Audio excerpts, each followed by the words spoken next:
Olá, amados de Deus. Que alegria é estar em contato de novo com vocês através deste nosso programa.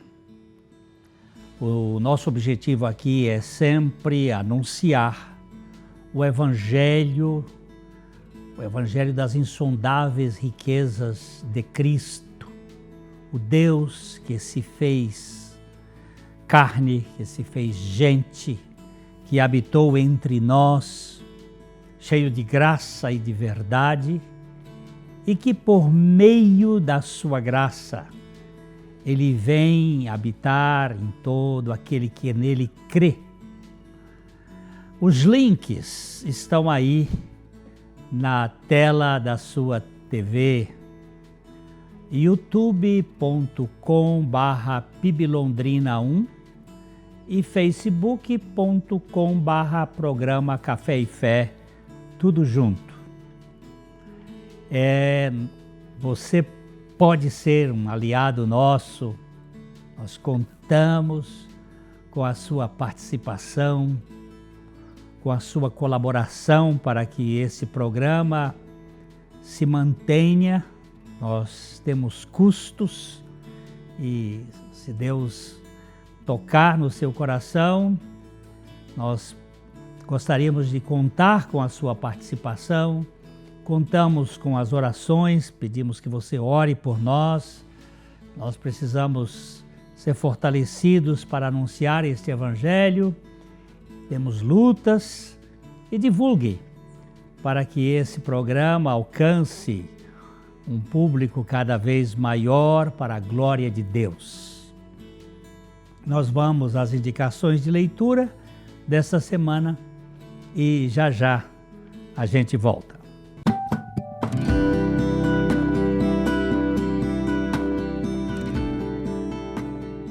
Nossa indicação hoje é um livro muito precioso, Da Semelhança de Caim à Semelhança de Cristo. Aqui neste livro, o David Kuykendall coloca a religião e o Evangelho. Aqui Caim, nós temos aqui na figura o agricultor fazendo com o seu esforço e trazendo com o seu esforço uma oferta do seu jeito. E aqui o cordeiro simbolizando a oferta de Abel, que é Cristo. Há uma diferença entre a religião que os homens constroem com o seu suor do Evangelho que Deus fez com o sangue do Cordeiro. Este livro eu acho um dos livros imprescindíveis. Quando eu o li na década de 70, ele fez um strike na minha vida. E nós queríamos indicá-lo como algo de precioso que você pode encontrar para a maturidade espiritual, para a sua vida espiritual. Então, fica aqui a nossa indicação. Que Deus lhe dê a oportunidade de ter esse livro na sua estante.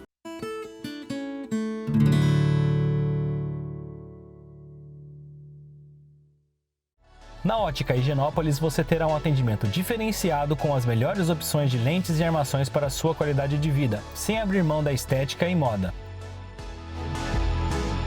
E o melhor, você não paga mais por isso.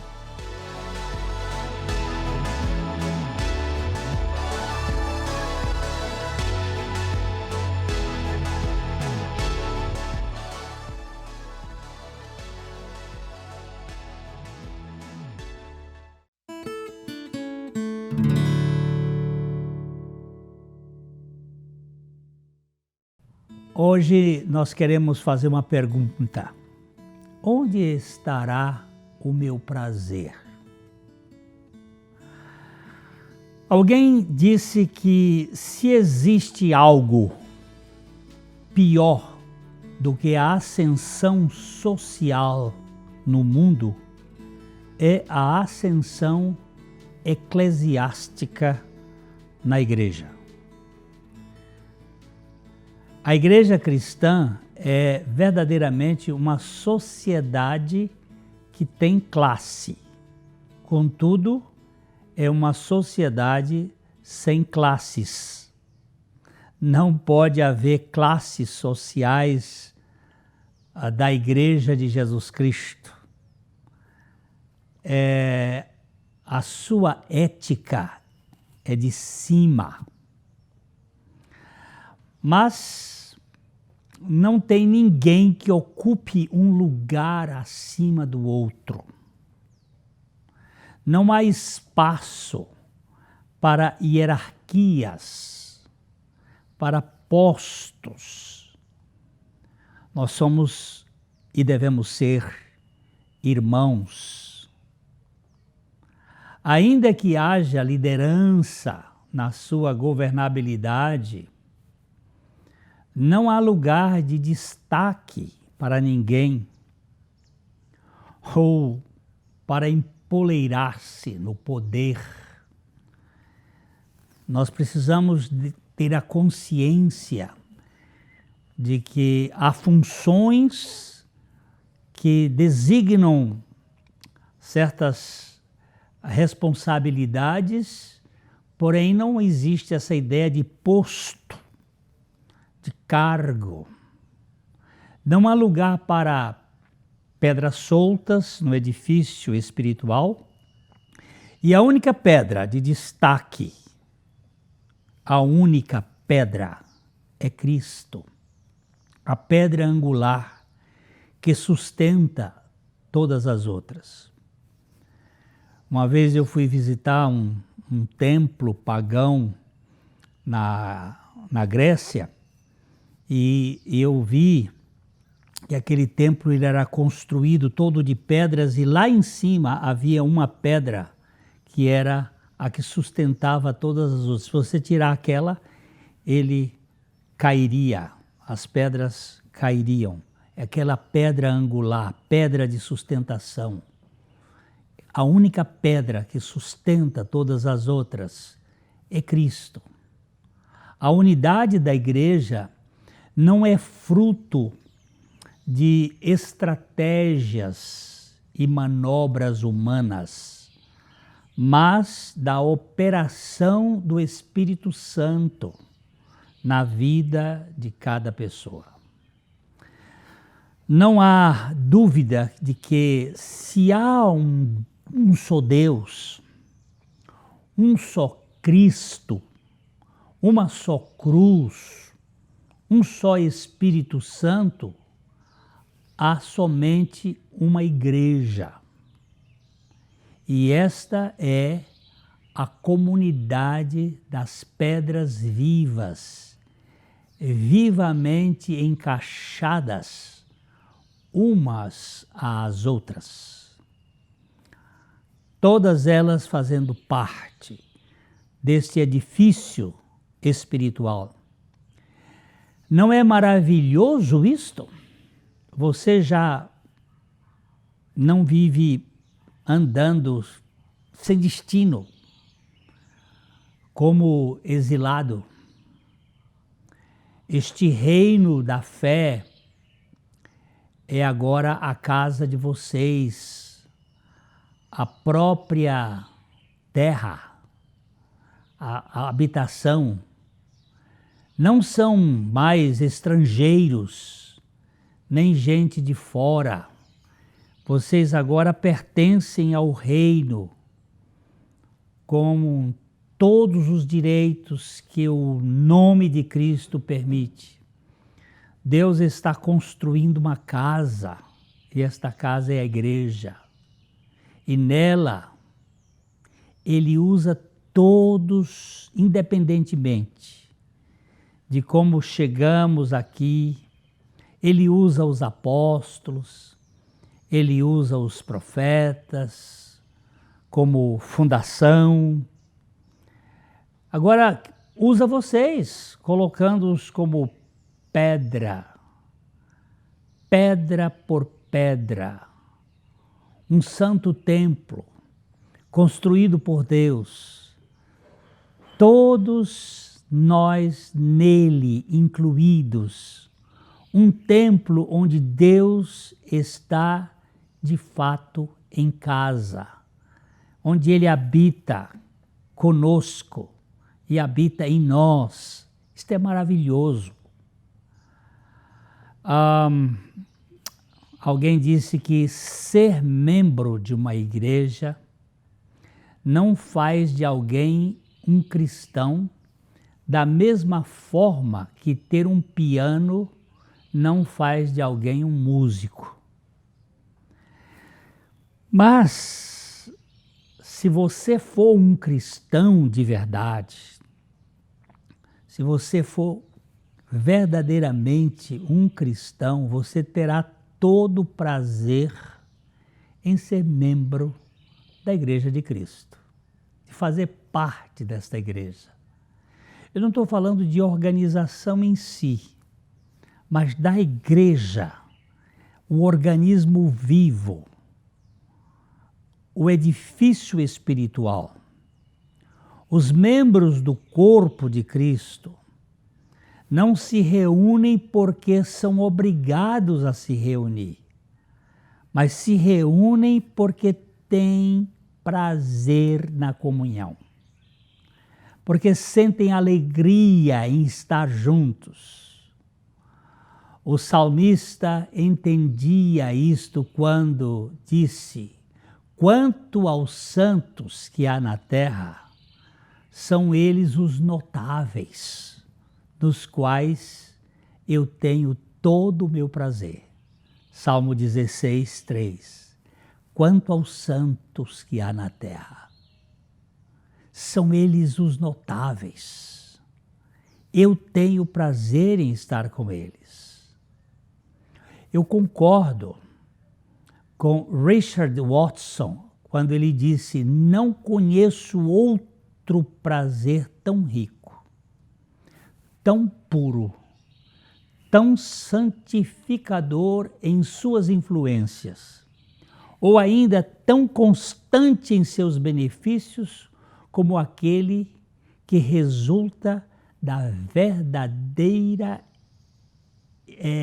espiritualidade de adoração a Deus.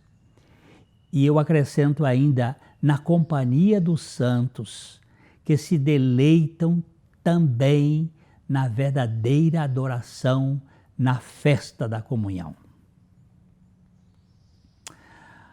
O John Piper, um pregador americano atual, ele diz assim: achar alegria suprema em Jesus corta a raiz do pecado com o poder de uma satisfação superior.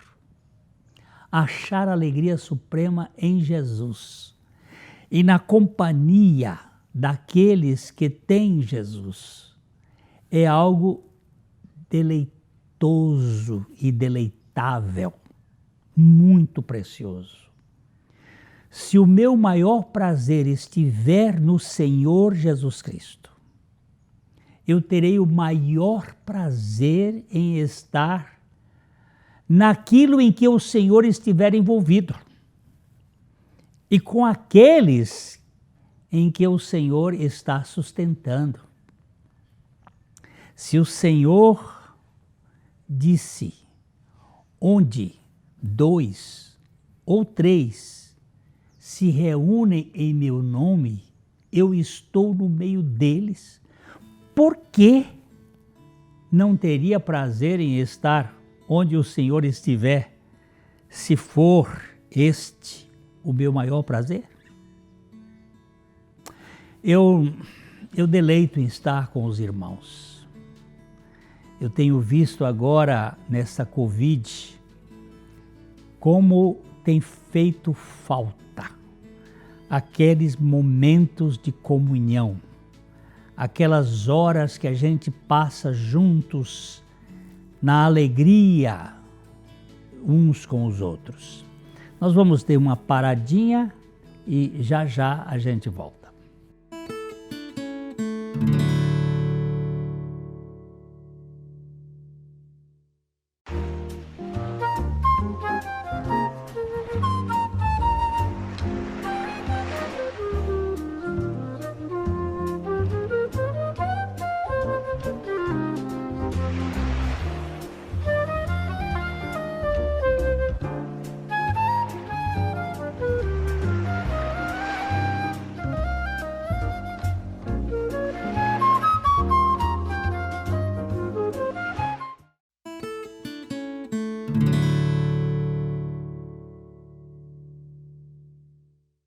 Então, eu vou dizer uma coisa, eu vou confessar uma coisa para vocês. Eu devo confessar aqui que eu tenho dificuldades de entender como um cristão genuíno, ele prefere ir ao cinema, por exemplo, do que ao culto, quando coincidem os horários.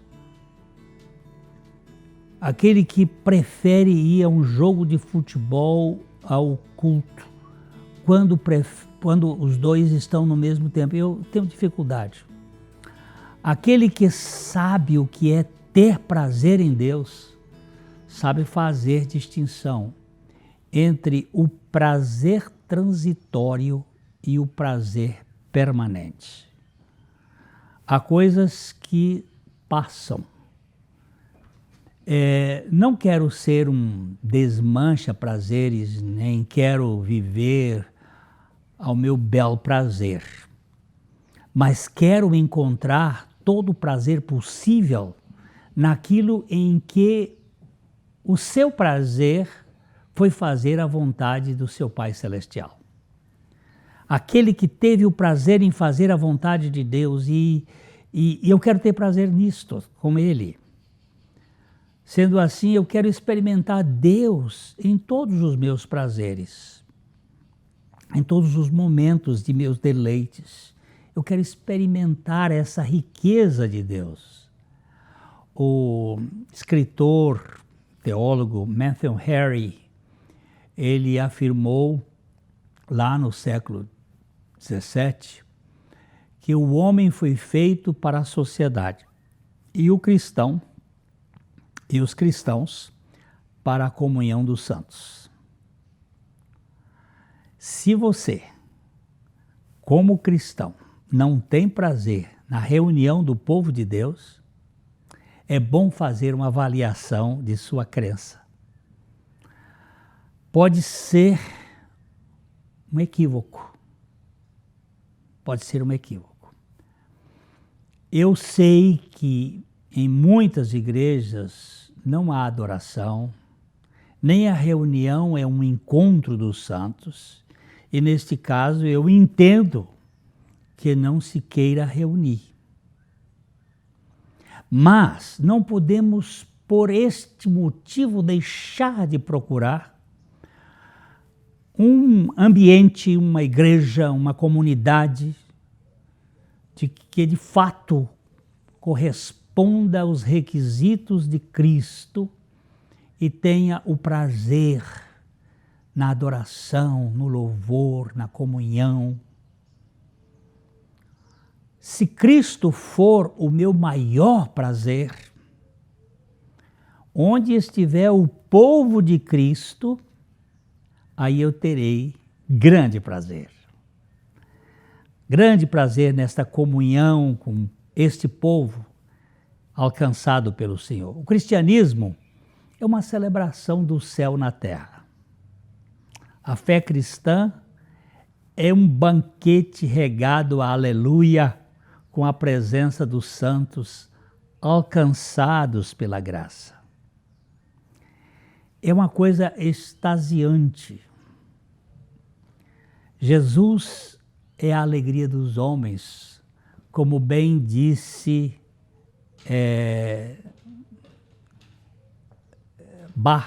Johann Sebastian Bach, em sua composição musical de beleza inigualável.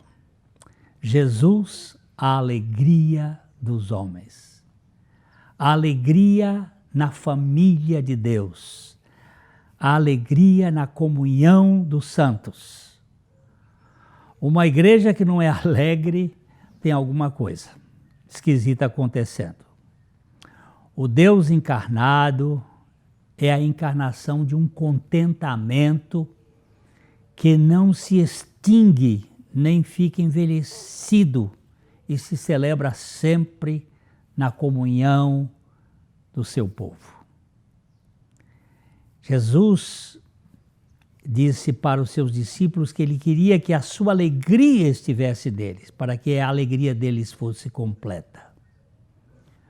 Com este foco em mente, há um escritor que disse: um cristão sem alegria é um difamador do seu Senhor. Olha só, um cristão sem alegria, ele está difamando do seu Senhor Jesus Cristo.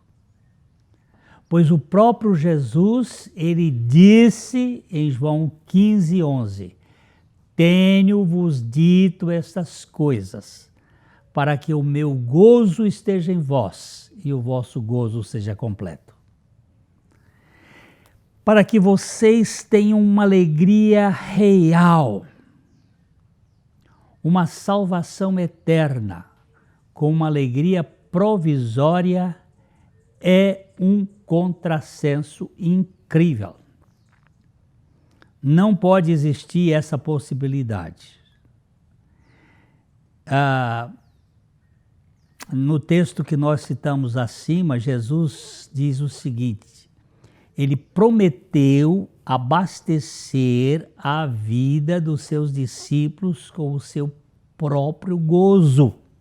Tenho-vos dito estas coisas para que o meu gozo esteja em vós e o vosso gozo seja completo.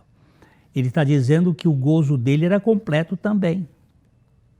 Só uma pessoa divina e cheia de aprazimento pode satisfazer a carência de felicidade dos outros seres humanos de um modo pleno, de um modo que satisfaz. Jesus veio como fundamento da real alegria para cada pessoa que nele crê. Eu creio que Jesus nunca irá se justificar perante o PROCON espiritual, sendo responsabilizado por propaganda enganosa. Ele jamais será julgado. Sei que há muitos que se dizem cristãos e que vivem descontentes. Mas isso não significa que Jesus tenha falhado, prometendo o que não poderia cumprir. O Senhor Jesus veio para que nós pudéssemos ter verdadeira alegria. Cristo é a encarnação do contentamento eterno. E a sua igreja é a festa de uma celebração eterna, onde você está buscando agora o seu prazer, meu querido. Onde? Você tem buscado o seu prazer naquilo que é transitório e perecível? Jesus é a expressão de um Deus venturoso, que não veio ao mundo coagido, nem cumpriu a sua missão por um mero dever, de modo algum. Mesmo porque um Deus que age compelido por qualquer força que não seja o amor livre de sua natureza e a alegria do seu caráter, este Deus não merece crédito. De novo, onde você e eu temos buscado o nosso prazer? nas coisas deste mundo que um dia se desfarão, ou no próprio Jesus e na companhia do seu povo? Aqui está. A resposta é sua. A resposta é minha. Senhor, dá-me a graça de conhecer de fato a realidade espiritual da tua manifestação na minha vida. Que eu não seja um mero membro de uma igreja, mas que eu seja realmente um membro do teu corpo e um homem cheio da alegria do teu Espírito Santo. E que isto seja também uma expressão para você, e eu digo aqui, olha, de coração para coração, para que a sua vida não seja simplesmente uma folha soprada pelo vento, mas uma árvore plantada junto às fontes de água e que dá o seu fruto na estação própria. Que Deus abençoe ricamente a você e a sua família. Até o nosso próximo programa, se Deus assim o permitir.